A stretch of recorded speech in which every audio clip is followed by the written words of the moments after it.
Well,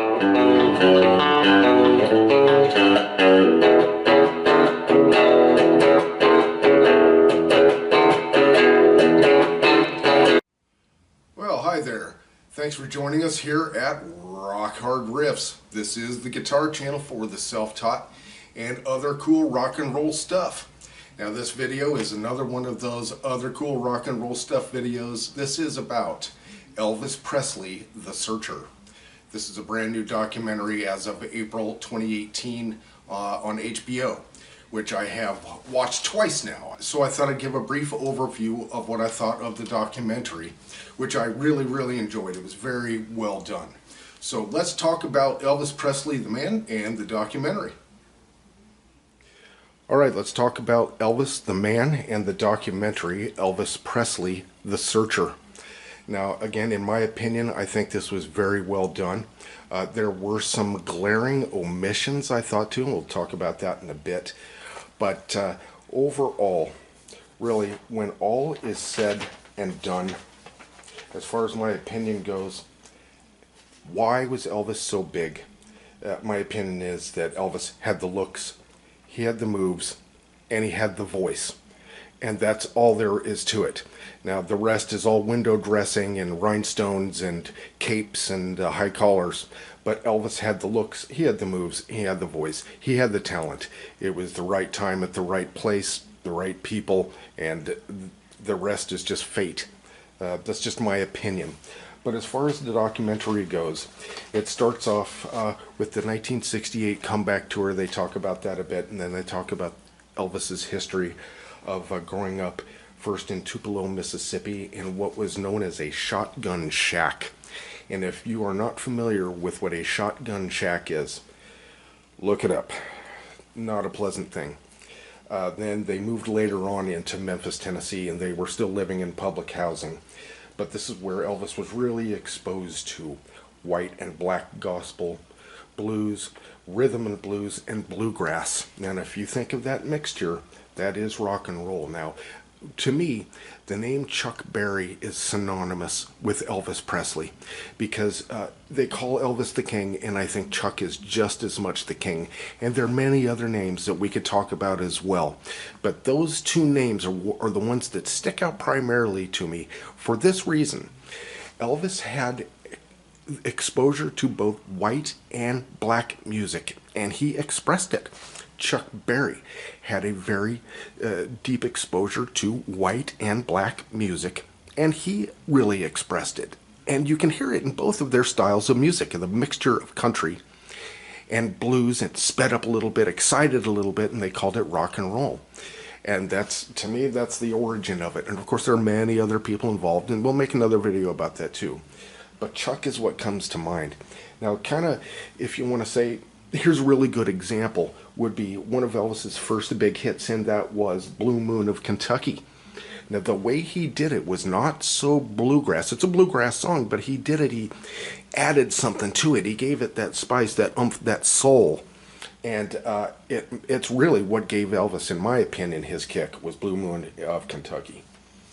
So, of course, you know, also when we speak of Chuck and Elvis, and we speak of white and black music, you know, this is where the racial aspect was a really perfect time, but it just fell short, like so many things that happen.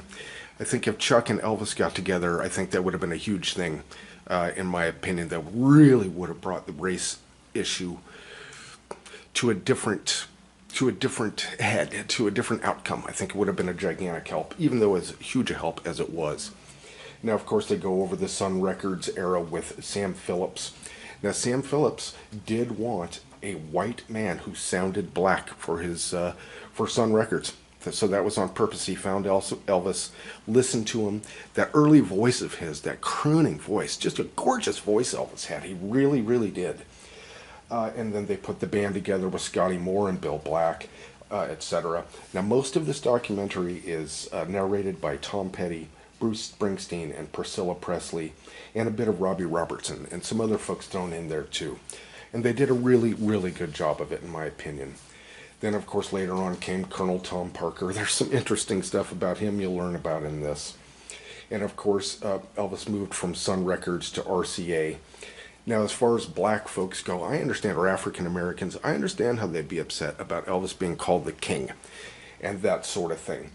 But also, at the same time, I think everybody understands how much talent that Elvis had, and he was not a Pat Boone, right? I understand how Little Richard was really offended by Pat Boone covering his songs, but Elvis, that's a different situation, in my opinion.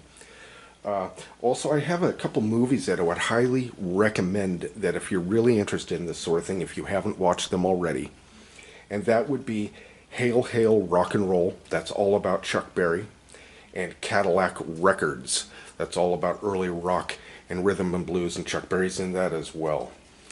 Now, of course, they talk about Elvis and sex. It's like synonymous, Elvis and sex. Sex, sex, sex, because of the way he moved in the early days, like that position you see him in right there.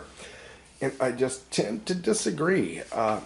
Elvis said himself that he just moved how he felt.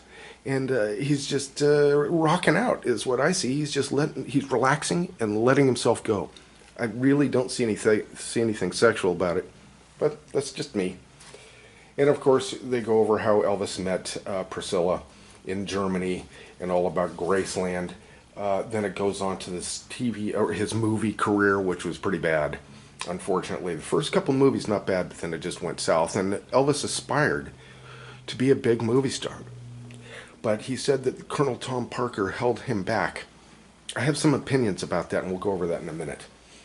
But he was disappointed about it. But the '68 special, this was big for him. It was after the movie stuff. And if you watch that, if you've seen that, boy, Elvis is rocking on the guitar. He was a hell of a guitar player. Well, there's a good picture of it. But really good. And of course, later on, he went on to Vegas. And things just kind of went downhill after he got divorced from Priscilla. So that was really unfortunate. And of course, and then he passed away on August 16th, 1977. I was a paper boy when Elvis passed away. I remember that very clearly, the headlines being on the paper. Very, very sad. Now, I'm going to tie it up here. We're going to end up here, and I'm going to say a few things that were really omitted, kind of glaring omissions. One of the glaring omissions I noticed was that they did not speak about Elvis and his karate stuff at all. He was into American Kempo karate, and they not even a mere mention whatsoever. They did not mention the Memphis Mafia. Not a single mention of it. They talked about the people that were around him, but they did not talk about the Memphis Mafia. They also did not talk about Nixon, how he was... there's the picture. That was an accident, guys. But anyway, how he was involved with Nixon and the U.S. Marshals and all that fun stuff. Not a mention. Also, they did not talk about how Elvis wanted to ban the Beatles from the United States. And how they had such a negative influence on the youth is what Elvis told Nixon. He was trying to get them banned. Little crazy. Also, they spoke very little, not as in depth as it could have been, about his drug abuse. And also how he had, the Memphis Mafia guys.